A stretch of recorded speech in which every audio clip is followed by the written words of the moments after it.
How to fix EA Sports PGA Tour crashing during playoffs. 1. Update Windows. 2. Turn off the EA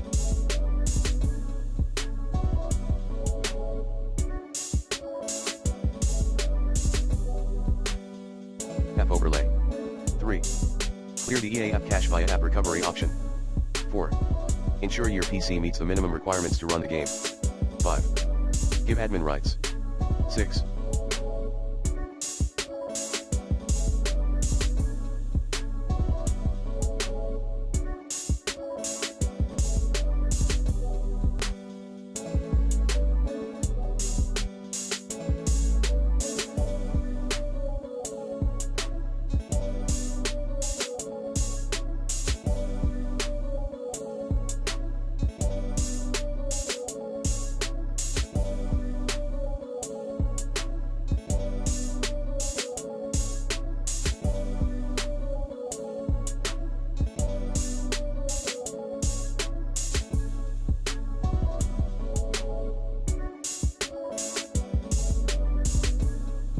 Disable vertical sync and anti-aliasing.